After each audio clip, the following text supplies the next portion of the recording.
వేరు సేవా సంఘం దిగిటల పట్టణ నూతన కార్యవర్గ ప్రమాణ స్వీకార కార్యక్రమానికి మరి ముఖ్య అతిథులుగా వచ్చిన మన ప్రియతమ నాయకులు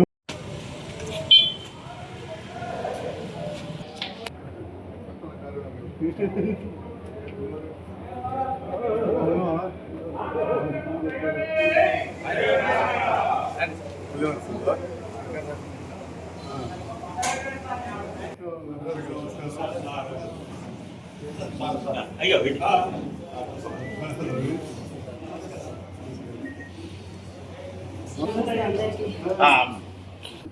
జై శంకర్ రాజమయ్య భగవానికి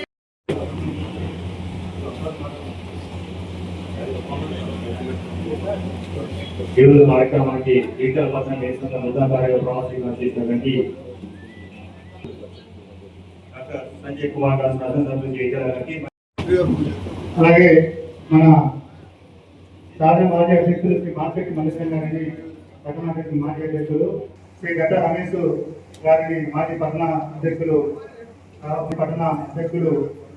సభను అలంకరించవలసిన కోరుతున్నాము. అలాగే మార్కెట్ వినోద్ గారు మాజీ పట్టణ అధ్యక్షులు రావాల్సిన కోరుతున్నాము. రాబోత్ వినోద్ గారిని హాస్టల్ రావాల్సిన కోరుతున్నాము. శ్రీ గడ్డ శ్రీనివాస్ గారు ప్రధాన కార్యదర్శి గారు సభను అలంకరించాల్సిన కోరుతున్నాము.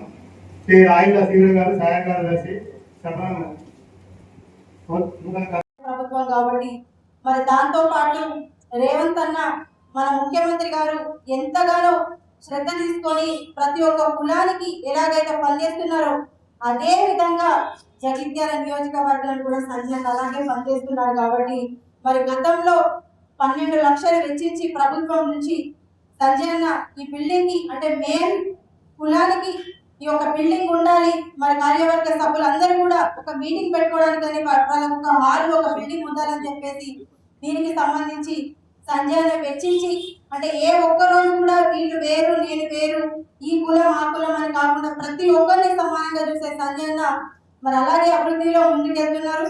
మరి ఈ రోజు కూడా మళ్ళా ప్రమాణ స్వీకారానికి ఇంత గొప్ప మహోత్సవానికి ఇక్కడికి మమ్మల్ని ఆహ్వానించిన ప్రతి ఒక్కరికి కూడా అభినందన తెలియజేస్తూ మరి ఇలాగే అభివృద్ధి కార్యక్రమంలో ముందుంటారు. మీరందరూ నా కుల బాంధవ్యంలాగా ఎప్పుడు మేము అనుకుంటారు. కాబట్టి ప్రత్యేకంగా చెప్పాలంటే ఇల్లున్న సగం మంది మా వార్డుకి సంబంధించిన వాళ్ళే. కాబట్టి ఎప్పుడు కూడా ప్రభుత్వం నుంచి ఏ సహాయ సహకారాలు కావాలన్నా సంచలన నుంచి ప్రభుత్వం నుంచి మీకు అందేలా మేమందరం కూడా కృషి చేస్తామని చెప్పేసి ఈ సందర్భంగా మీ అందరికీ తెలియజేస్తూ మీ అందరి ఆశీర్వాదాలు మా అందరిపైన ఉండాలని చెప్పేసి ఇలాగే మీ అందరినీ కోరుకుంటూ మీరందరూ కూడా ఏదైతే మేము సంఘం నుంచి ఈ రోజు ఒక ఫారం అనేది ఏర్పడిందో మరి దీంట్లో మీరందరూ కూడా కులానికి మంచి అభివృద్ధి చేయాలి, ఇంకా ముందుకెళ్ళాలని చెప్పేసి ప్రతి ఒక్కరిని కొత్త కార్యవర్గ సభ్యులందరినీ కూడా మరొకసారి కోరుకుంటూ ఈ అవకాశం ఇచ్చిన ప్రతి ఒక్కరికి హృదయపూర్వకంగా ధన్యవాదాలు తెలియజేస్తాను. 40-50 సంవత్సరాలు అవినాభావ సంబంధం ఉంది. నేను 70 ఏళ్ళ జగ్గాలు రాగానే దీపంపై క్లాసులో బట్టలు జీవితం జరిగింది. మా నాన్న మొబైల్ ఇవ్వమని పోలేక అటువంటి పరిస్థితుల్లో కూడా రాపర్తి గంగాధర్ అంటేనే మా దీపంపై క్లాసుల్లో టైలర్ చేసుకుంటే ఆనాటితో స్నేహం స్టార్ట్ అయ్యి నేను ఒక మేరు కులస్తులో అందరితోటి అన్నాడు. ఇక్కడ ఎదురుమున అశోక్ అని ఉన్నాడు, స్వదేశీ క్లాస్ ఉంటాడు, గుమాస్తో ఉండే నాదిగడ తన బాంబే స్వదేశీ. అట్లాగే హెల్పర్ శంకర్ అంటే అప్పుడు ఫేమస్ బట్టలు ప్యాంట్ మగ పిల్లల కుటుంబంలో కూడా హెల్పర్ శంకర్, హెల్పర్ తన పేరే హెల్పర్ శంకర్, ఇంటి పేరు ఎవరు తెలియదు. అట్లాంటి 70 సంది నాకు మీ కులస్తులతో వ్యక్తిగతంగా అవినాభ సంబంధం. దాంట్లో కూడా మీరు ఏమేమి ఉందంటే గంగాధర్ వాళ్ళ కుటుంబంతో మాకు మా రాయరామ్మ ఉన్నాడు. అందరు వాళ్ళు ఏవైతే వరసలు పెట్టి పిలుస్తారో నేను మేలు కులస్తులు అందరినీ అదే వరసలు పెట్టి పిలుచుకుంటా ఇప్పటి వరకు నా జీవితం కొనసాగించుకుంటున్నాను. అట్లాంటి పరిస్థితుల్లో కూడా మేలు కులస్తులకు పద్మశాలి కులస్తులకు దగ్గర సంబంధం ఉంటుంది. పద్మశాలి కులస్తులు పట్టలు నేర్చినట్టయితే మేలు కులస్తులు మనిషికి తగ్గట్టుగా ఏ మనిషి ఎట్లా ఉండాలి, దుడ్డున్న మనిషికి ఎట్లా పుట్టాలి, సన్నములు ఎట్లా పుట్టాలని అందంగా తయారు చేసే కళాకారుడు మేలు కులస్తులు చెప్పడం తప్పదు. ఈరోజు పూర్తి ప్రపంచంలో కూడా రెడీమేడ్ దుస్తులు కాగానే కొత్తగా వచ్చినా కానీ తర్వాత అందరూ ప్రోత్సహించారు. రమేష్ బాబు వాళ్ళ కొడుకు అందరికీ అందరి సహకారం. మొదటిసారి ఓడిపోయినా పట్టణంలో మంచి మేరకు రెండవ తరగతి అన్ని గ్రామాలు పట్టణంలో అన్ని వాళ్ళు ఉన్నప్పుడు కొద్దిగా గ్రామాలు వెనుకబడ్డాయని పట్టణంలో అన్ని వాళ్ళలో కులాల ఖచ్చితంగా మతాల ఖచ్చితంగా నన్ను గెలిపించడం మీ అందరికి కూడా ఓట్లేదు తెలుసు మీ అందరూ గుణపాటు ఉంటారని చెప్పి మరి గుణపాటు ఉంటారంటే అది మాటలలో కాదు. ఒకే పౌరం 5 లక్షలు పెద్ద విషయం కాదు. కానీ బీద బడుగు కలిగిన వాళ్ళు కాదు. ముఖ్యంగా మీరు పేదవారు. అట్లాంటి సందర్భంలో గౌరవ ముఖ్యమంత్రి గారు ఏదైతే సొసైటీ చేసిందో దానికి అధ్యక్ష కార్యదర్శి చేసిందో వారికి మనస్ఫూర్తి అభివృద్ధి తెలియజేస్తూ మరి జైత్యాల ఈ మేరు కులం బాగుపడాలన్నా వ్యాపారాలు బాగుపడాలన్నా మౌలిక వసతులు పెరగాలి. వచ్చేవాళ్ళు పోయేవాళ్ళు ఎక్కువ. మరి దానికోసం మీరు అందరూ చూసారు.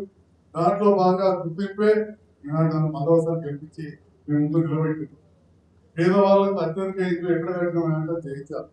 రాష్ట్రంలో అత్యధిక నిన్న సాయంకాలం కూడా ముఖ్యమంత్రి గారు కలిసిన అక్కడ ఈ గత ప్రభుత్వంలో ఇల్లు కట్టినాం. కానీ కరెంటు నీళ్లు సెప్టిక్ ట్యాంక్ లేకుంటే దాదాపు 40 కోట్లు ఇచ్చిన పూర్తయినాయి.